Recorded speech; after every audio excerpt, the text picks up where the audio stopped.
নমস্কার, রান্নাঘরের রাজশ্রীতে আপনাদের সকলকে স্বাগত জানাই। আজ আমি আপনাদেরকে বানিয়ে দেখাবো প্যানকেকস সুজি আর ওটস দিয়ে। তাহলে এবার শুরু করি।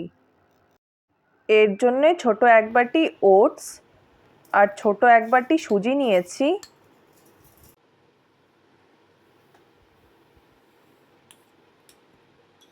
দুটোকে একসাথে মিক্সিতে ভালো করে গুঁড়ো করে নিলাম।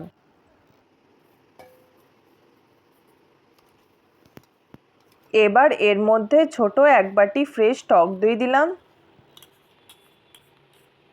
3 চামচের মতো চিনি দিলাম, ছোট 1 চামচ নুন দিলাম। এবার সবগুলোকে ভালো করে মিশিয়ে নিচ্ছি।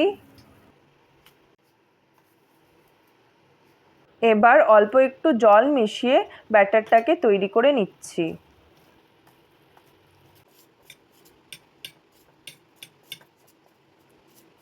দু চামচ সাদা তেল দিয়ে দিলাম। তেলটা ব্যাটারের সাথে ভালো করে মিশিয়ে নিচ্ছি। এবার একটা ঢাকনা দিয়ে 15 মিনিটের মতো রেস্টে রেখে দিচ্ছি। এখানে আমি অল্প গাজর, বিনস, টমেটো, পেঁয়াজ আর অল্প কাঁচা লঙ্কা কুচিয়ে নিয়েছি। কড়াই গরম করে সামান্য সাদা তেল দিলাম। এবার সবজিগুলোকে হালকা ফ্রাই করে নেব। প্রথমে পেঁয়াজ কুচিটা অল্প সময়ের জন্য নেড়ে নেব।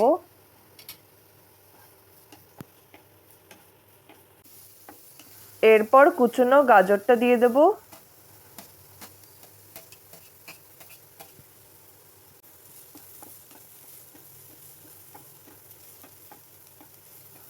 পরিমাণ মতো নুন দিয়ে দেব। একটু নেড়ে বাকি সবজিগুলো দিয়ে দেব।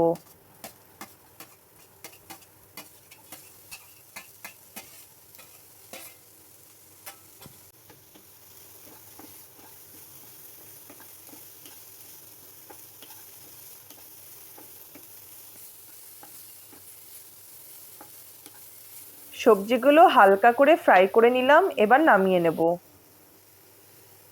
15 মিনিট পর ঢাকনাটা তুলে নিলাম। সুজি আর ওটসটা অনেকটা ফুলে উঠেছে। হাফ চামচ বেকিং পাউডার আর 1 চিমটি বেকিং সোডা দিয়ে দিলাম। বেকিং পাউডার আর বেকিং সোডাটা ব্যাটারের সাথে ভালো করে মিশিয়ে নেব।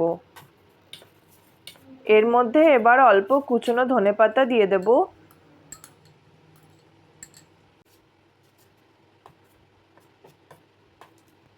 এবার একটা ফ্রাইং প্যান গরম করে অল্প তেল ব্রাশ করে নিলাম।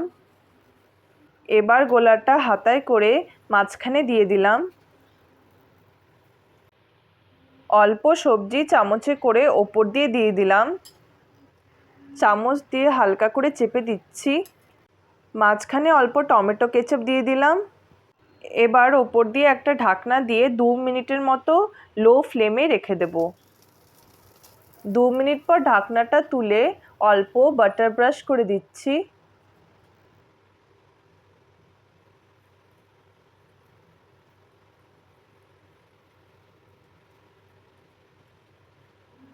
আবার ঢাকনাটা 1 মিনিটের মতো দিয়ে দিলাম। ঢাকনাটা তুলে নিলাম। প্যানকেক তৈরি হয়ে গেছে।